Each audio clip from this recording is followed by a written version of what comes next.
Hola a todos, bienvenidos a un nuevo vídeo para mi canal y hoy voy a hablar sobre un tema que considero, bastante interesante para aquellos que les guste la historia o que les guste también historia militar, el tema de batallas, el tema de confrontaciones políticamente, militarmente. Entonces, es bastante interesante y si habéis venido a este vídeo para simplemente, pues eso, escuchar, aprender un poco, pues nunca está de más, es decir, está bien. Yo, por ejemplo, de lo que voy a explicar en este vídeo, voy a partir desde dos cosas.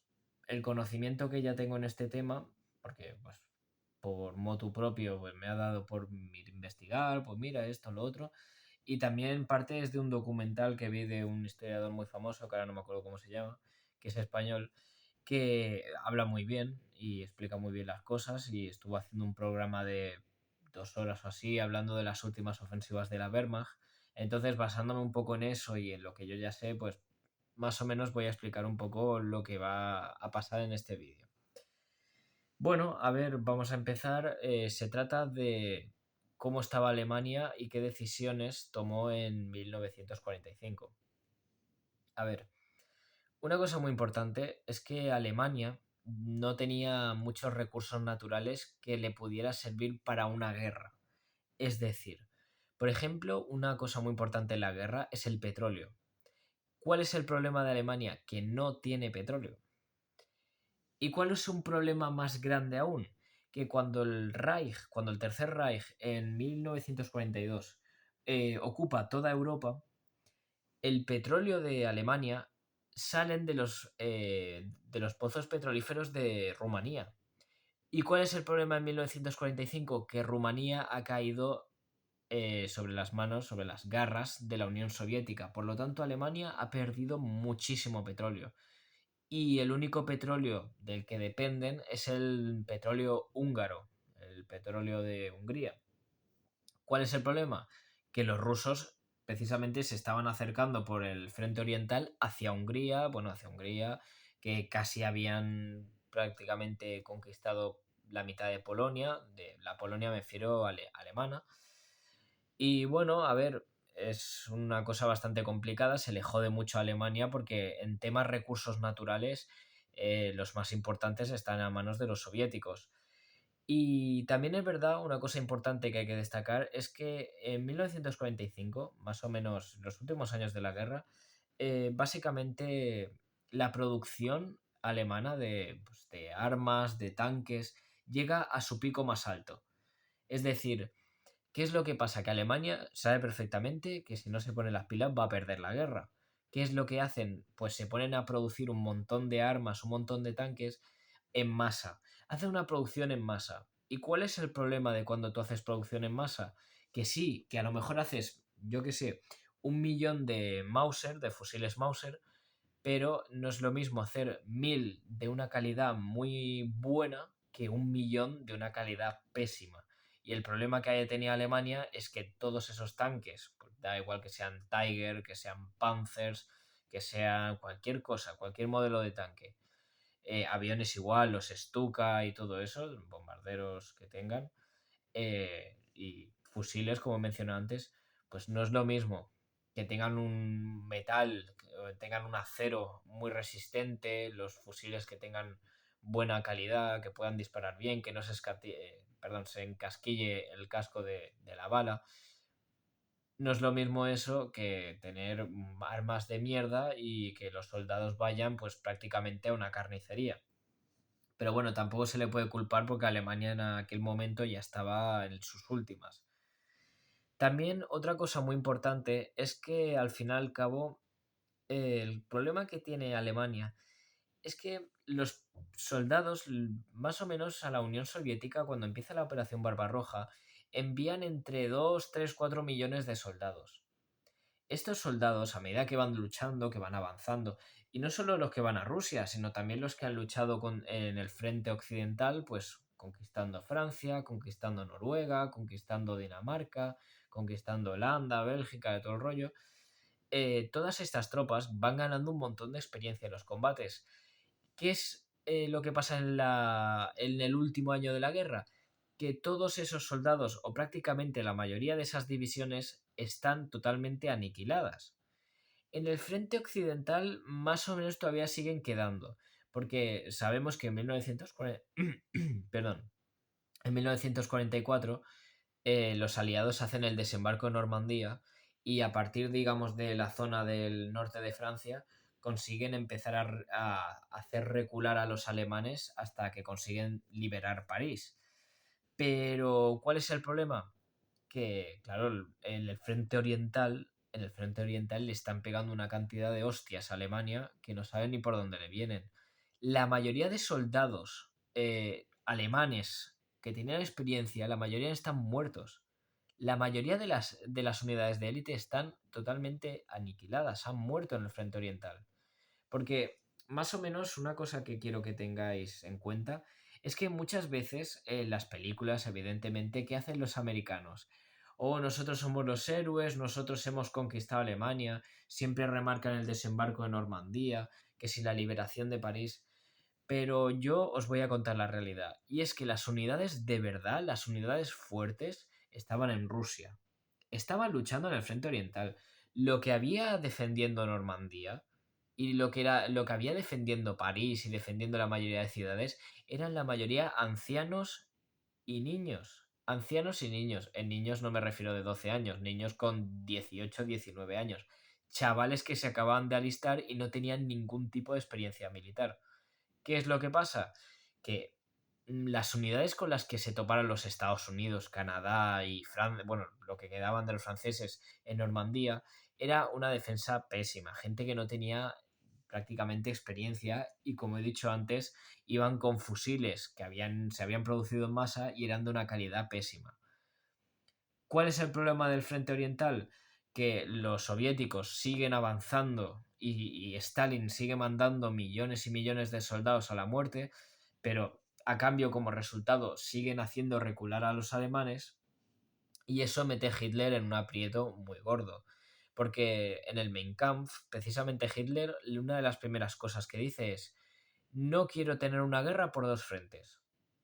¿Cuál es el problema? Que tiene una guerra por dos frentes. Porque la Primera Guerra Mundial, Alemania, el segundo imperio alemán, tiene por un lado al imperio ruso y por el otro tiene a Francia y a Inglaterra. Entonces Hitler dice, vale, tenemos que aprender de nuestros errores. ¿Qué es lo que pasa? Que la Segunda Guerra Mundial, más de lo mismo. Por un lado, el frente occidental tiene a los ingleses haciendo un desembarco y por el otro lado, pues tiene a la Unión Soviética que se está cargando prácticamente a Alemania. Entonces, es bastante complicado de más o menos de hablar de este tema porque siempre es algo muy complejo, es un montón de factores externos, que si el petróleo, que si la gente, los soldados, la batalla, los errores estratégicos. Y quiero también remarcar una cosa muy importante sobre el Mein Kampf que habla Hitler, que otra cosa que normalmente, para que lo entendáis, Hitler en el Mein Kampf explica un poco lo que quiere hacer, los planes que él tiene para Alemania, aparte de su visión política, que si los judíos son los malos y todo el rollo. La visión política que tiene Hitler de Alemania es que quiere recuperar todo lo que ha perdido y también quiere enmendar los errores que hizo el Segundo Imperio Alemán.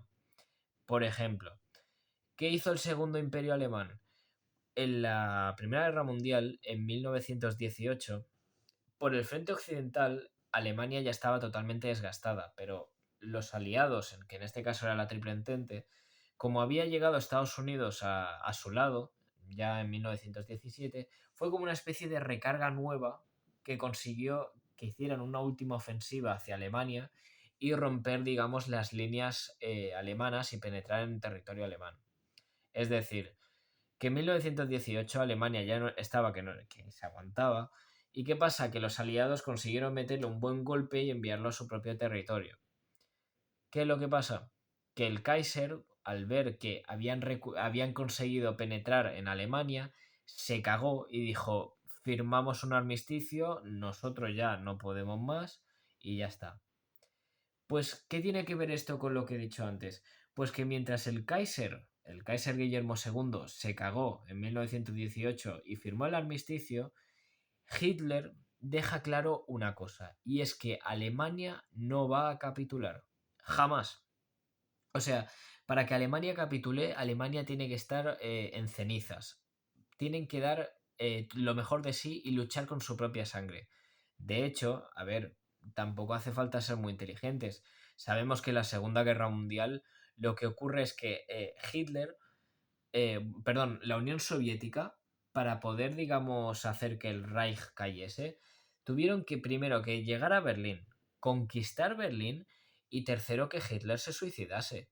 O sea, hasta que Hitler no ve que realmente está perdido, Hitler sigue emperrado en el que no van a firmar la capitulación y que Alemania va a seguir luchando con uñas y dientes. De hecho, sí que es cierto que, a ver, la mentalidad esa ganadora de Hitler es digna de admirar porque es que Hitler no piensa que todo está perdido, o sea, no coge todo y lo tira por la borda hasta los últimos días del Reich, ¿eh?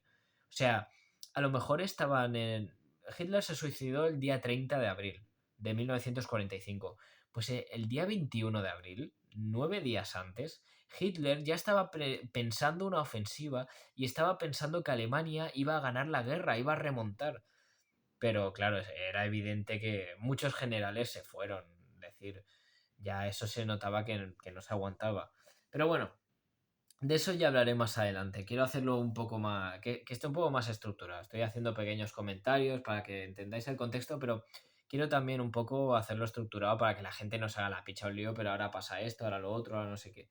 Ya tendré tiempo para hablar de eso más adelante.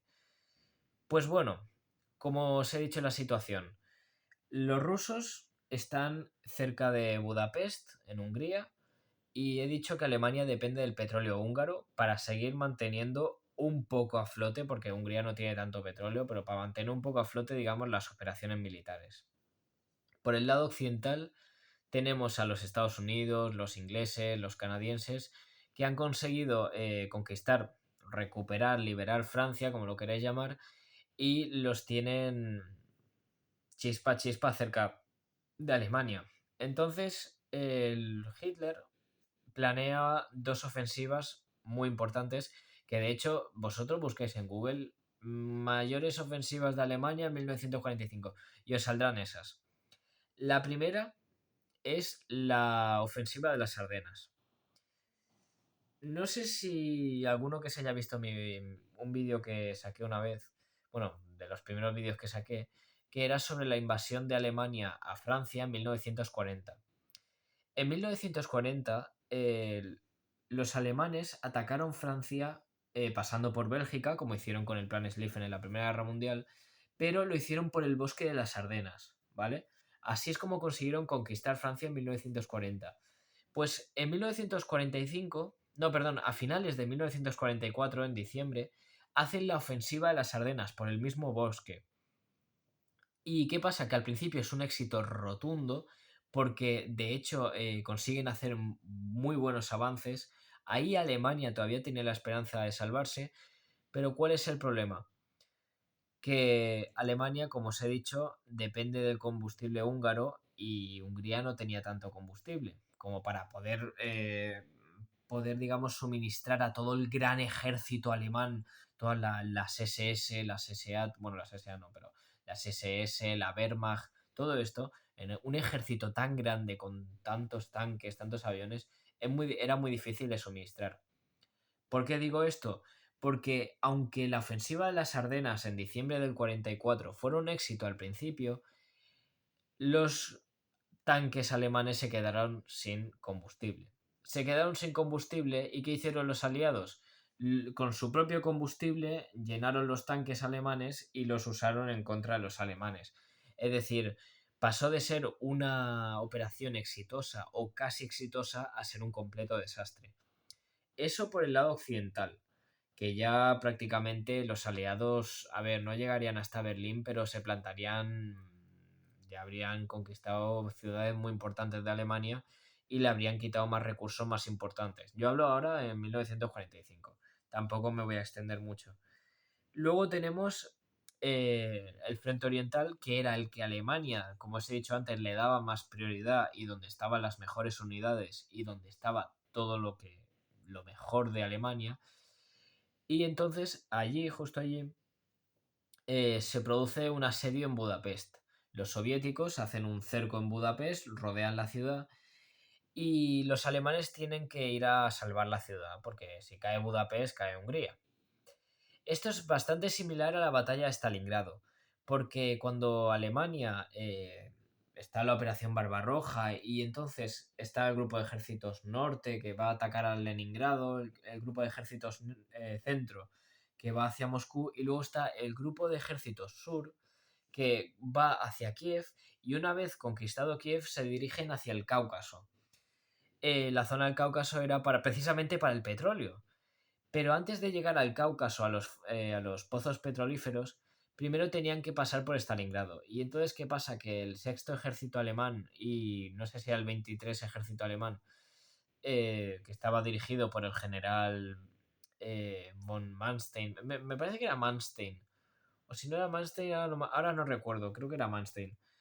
Pero el sexto ejército alemán quedó rodeado en Stalingrado y al final terminaron siendo masacrados y tuvieron una derrota muy grande, que eso sería como el inicio de la reculación por parte de los alemanes hacia Alemania. Entonces, la situación es algo similar. Estamos en Hungría y Budapest está prácticamente sitiada y los alemanes tienen que ir a rescatar las tropas que están situadas en Budapest. Termina siendo igual un desastre. Los soviéticos le asestan un golpe muy duro a Alemania. Alemania tiene que recular, no tiene más narices. Y finalmente la situación es que los soviéticos han avanzado y se plantan en la frontera con Alemania.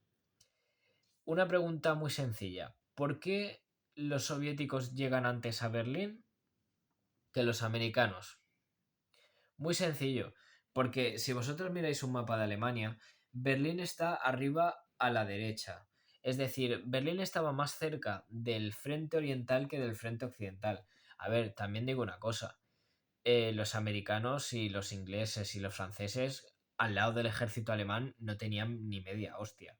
O sea, hubieran tenido Berlín prácticamente al lado de la frontera y hubiera sido 1948 y todavía no habrían llegado. Porque es que es lo que digo que las unidades importantes estaban luchando en el frente soviético. De hecho, una cosa que se me ha olvidado decir es que en la ofensiva de las Ardenas del diciembre del 44 estaban, digamos, las últimas unidades importantes, una de las más fuertes, y al final las terminaron aniquilando. Por lo tanto, eso fue también otra cosa que incentivó a que los soviéticos pudieran avanzar, porque digamos que los aliados le habían quitado la parte más gorda o el enemigo más fuerte a la Unión Soviética.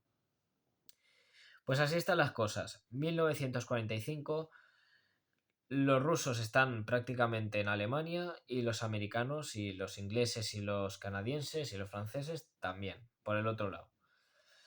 ¿Qué es lo que ocurre? Que Hitler está un poco. Esta situación es muy complicada de explicar. Hitler poco a poco empieza a delirar. ¿A qué me refiero a delirar? Que Hitler se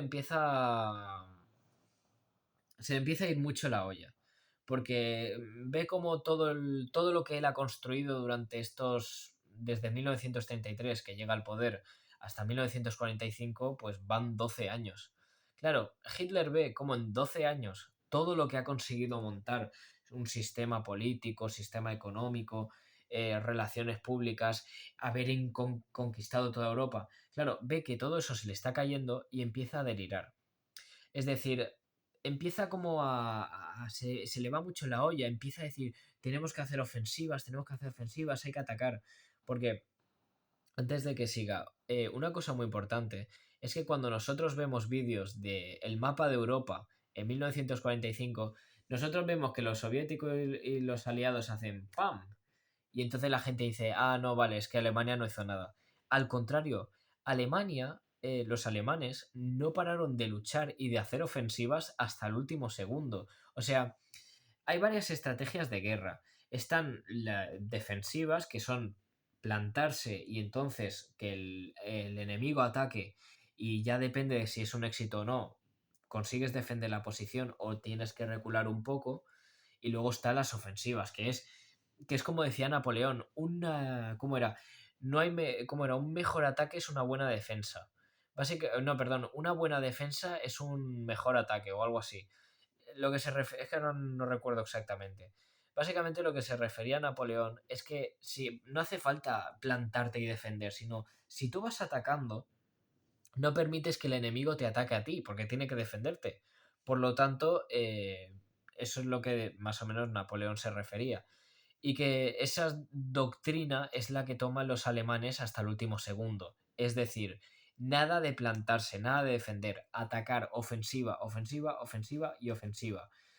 Que los aliados vienen por el frente occidental, batalla, ofensiva de las Ardenas. Que los rusos vienen por el frente oriental, ofensiva para liberar Budapest. O sea, se trata de eso, ofensiva, ofensiva, ofensiva y ofensiva. Entonces, voy a proseguir con lo que estaba diciendo antes. Hitler está delirando. Hitler ve cómo se le está cayendo ya todo el teatro y entonces empiezan a hacer un plan. Él, hablando con sus generales, hace una especie de plan. No es que fuera un plan, ahora explicaré por qué.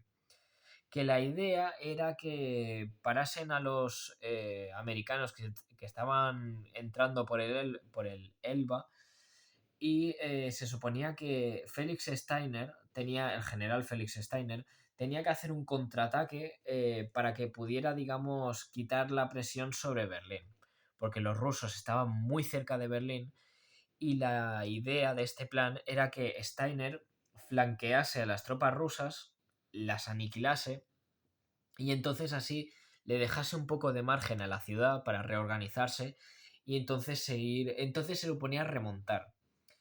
¿Qué es lo que pasa? Que Hitler se obsesiona perdidamente con este plan y él lo que está pensando es el plan de Steiner, Felix Steiner, hay que hacer el contraataque, esto nos va a dar la victoria, vamos a remontar. Y también Hitler tiene el primer problema mental que es que delira mucho, pero es que luego tiene el segundo problema y es que él en el último año de la guerra no se junta prácticamente con ningún general.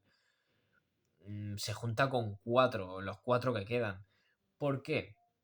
Por dos cosas. Primero, porque Hitler ya empezó teniendo un Parkinson que fue desarrollando y el Parkinson se desarrolló muchísimo más rápido porque el coronel von Stauffenberg le puso una bomba en una reunión que estaban en la guarida del lobo, que es así como se llamaba, digamos, la fortaleza de Hitler. Pues el von Stauffenberg puso una bomba y eso aceleró el Parkinson. Fue un intento de atentado. Entonces, ¿qué es lo que ocurre? Que eso es el primer factor. Que después del atentado de von Stauffenberg, Hitler no se fía de nadie. Y el segundo factor también bastante importante es que el problema que tiene Hitler es que él es muy autoritario. Él lo que quería era imponer a sus generales lo que él quería, lo que él pensaba. Y después de ver cómo reaccionaba Hitler, los generales, en vez de decirle la verdad, o sea, en vez de decirle, Mein Führer, nos están atacando, tal, no sé qué, no. Las derrotas del ejército alemán, tanto de las SS como de la Wehrmacht, las adornaban. Es decir, por ejemplo, vamos a decir que los rusos le habían pegado una paliza al ejército alemán y habían cruzado el río, no sé, el río Pepito. Pues los generales le decían, oye, Mein Führer, que es que nos han ganado un poco de terreno por el río, pero es que nosotros ahora estamos preparando una superofensiva para hacerlos recular un montón. ¿Qué pasa? Que empiezan a mentir a Hitler, le empiezan a adornar las derrotas y Hitler se va haciendo una idea propia de lo que dice, claro, por eso Hitler empieza a delirar, por eso él piensa que todavía hay una posibilidad de victoria, porque los generales, en vez de ser realistas y decirle, hemos perdido la guerra, nos van a penetrar por todos lados, le empiezan a adornar las cosas. Entonces Hitler piensa, vale, entonces que tenéis un ejército que va a hacer un contraataque. Vale, vale. Bueno, habéis perdido un poco de terreno, pero vais a hacer ahí un contraataque en pinza y los vais a matar a todos. Perfecto, perfecto. Claro, ¿cuál es el problema? Que todo lo que le decían los generales era mentira. Y precisamente eso tiene relación con el contraataque de Steiner, que de hecho, no sé, quien se haya visto la película del hundimiento, sabe perfectamente que hay una escena en la que, bueno, en la que los generales le explican la situación a Hitler, le dicen, mira, los rusos están por esta zona de aquí, van a llegar por esta calle, no sé qué. Entonces Hitler dice, ah, bueno, tranquilos, eso con el contraataque de Steiner ya está, eso está solucionado.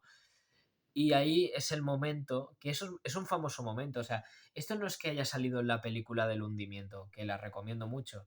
Esto lo que pasa es que esto, todo lo que pasa en el búnker de Hitler, todo lo que pasa en la Cancillería del Reich, son memorias de uno de los generales que se llama Keitel. Y este tal Keitel, que fue uno de los que estuvo presente en ese momento, en esa escena famosa, que es un meme prácticamente, él lo escribe y dice, bueno, básicamente lo que pasa en esa escena es que Hitler dice, pues eso, oye, que no pasa nada, eso con el contraataque de Steiner se soluciona. Pero ¿cuál es el problema? Que Steiner, Félix Steiner, no podía hacer un contraataque para aliviar la presión en la capital porque Steiner no tenía ejército. Todo lo que le habían contado a Hitler era una mentira.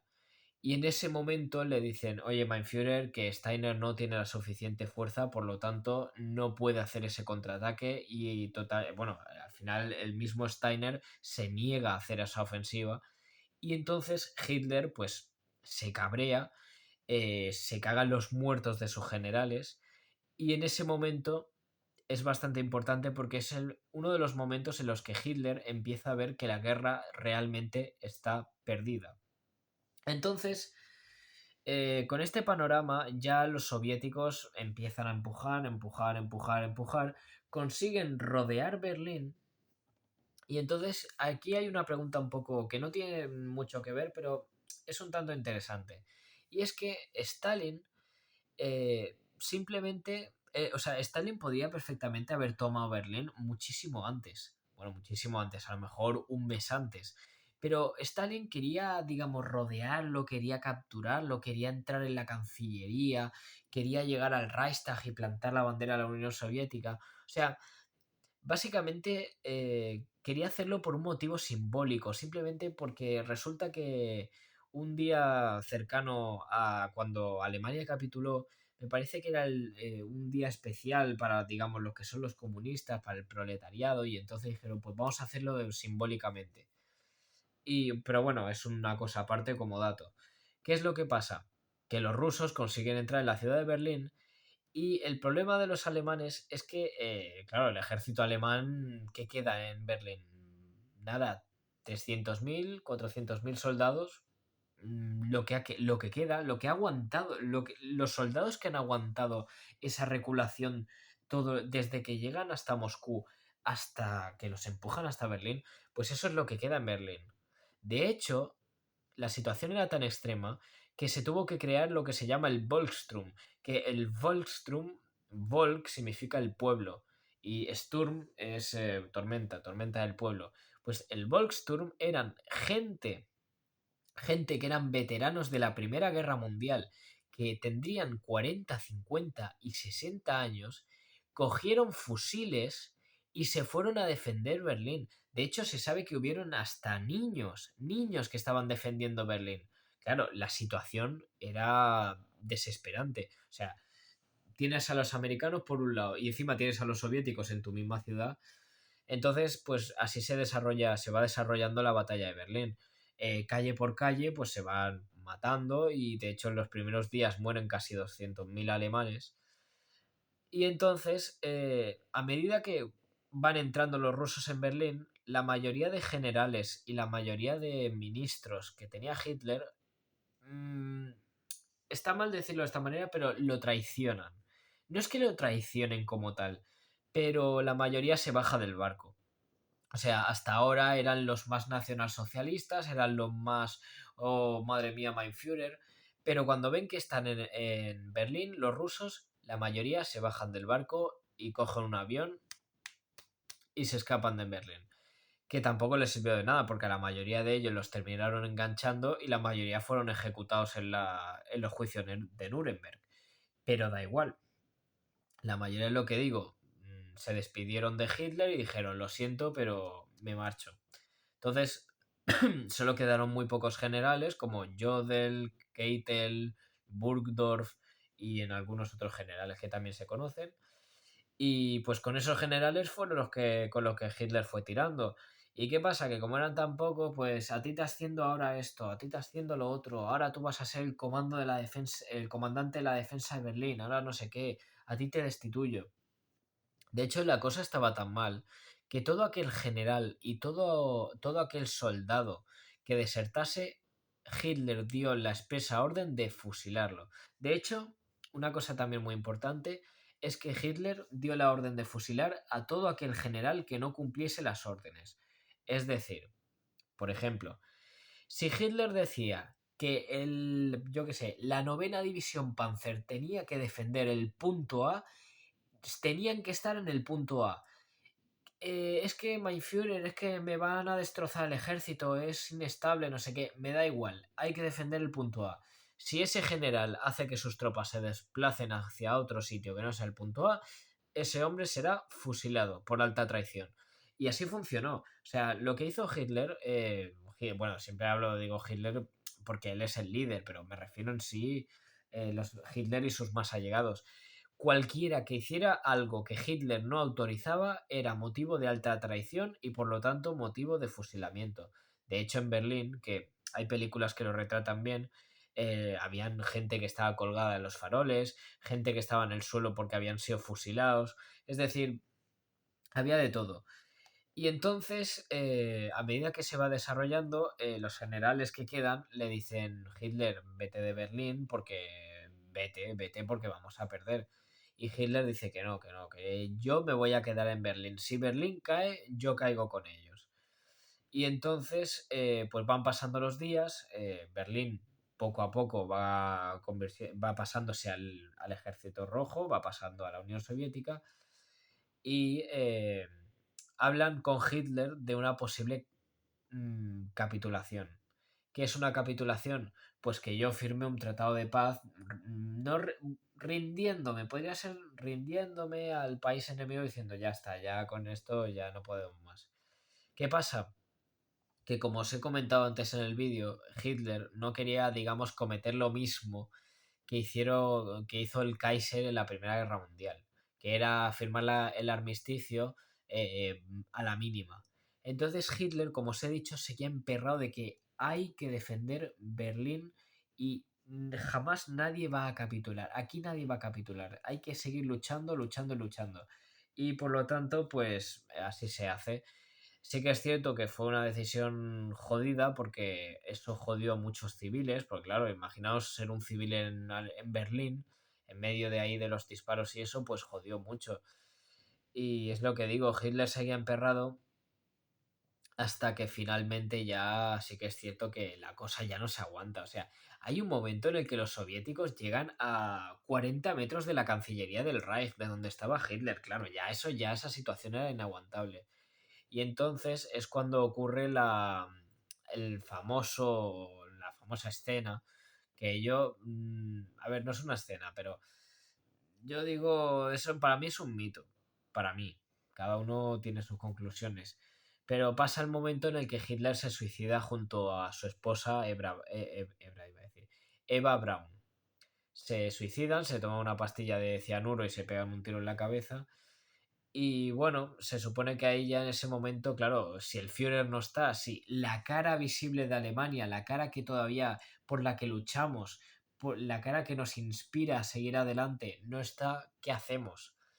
De hecho, yo que me he estado viendo la película del hundimiento es bastante fuerte porque muchos soldados que están ya hasta los cojones de luchar lo primero que hacen es coger y se pegan un tiro. La mayoría se pegan un tiro. O sea, no quieren seguir viviendo.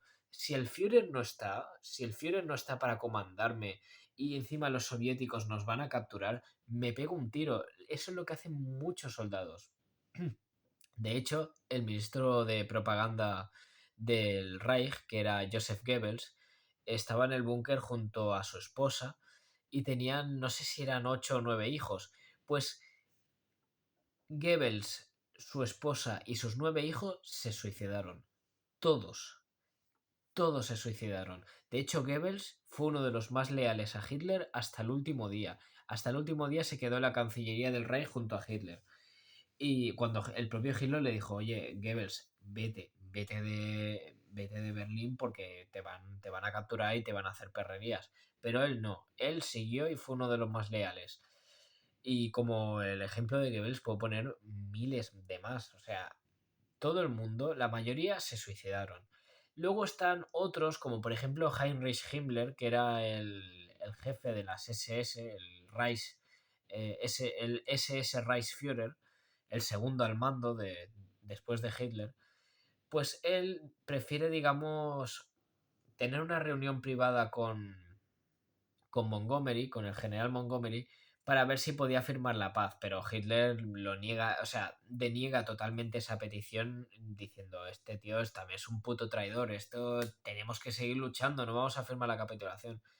Pero es lo que digo, la mayoría de generales y ministros importantes, quitando Goebbels y pocos más, la mayoría fuera, se largaron todos.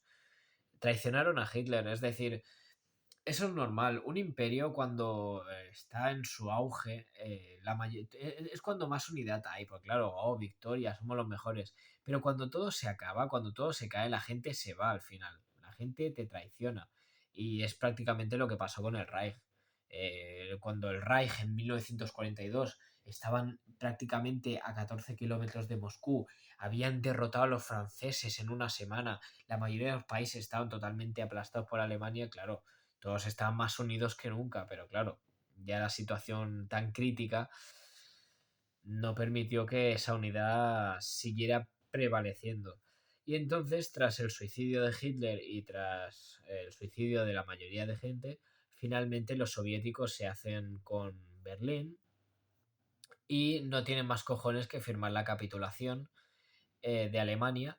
Y bueno, el resto más o menos ya lo sabéis. Alemania, pues toda la parte que había capturado la Unión Soviética pasó a ser la República Democrática sí, la República Democrática de Alemania, que estaba en manos de la Unión Soviética, que luego a posteriori crearía lo que es el muro de Berlín. Y luego también está la parte occidental, que era la parte libre, que era la zona que que habían ocupado los Estados Unidos y los aliados.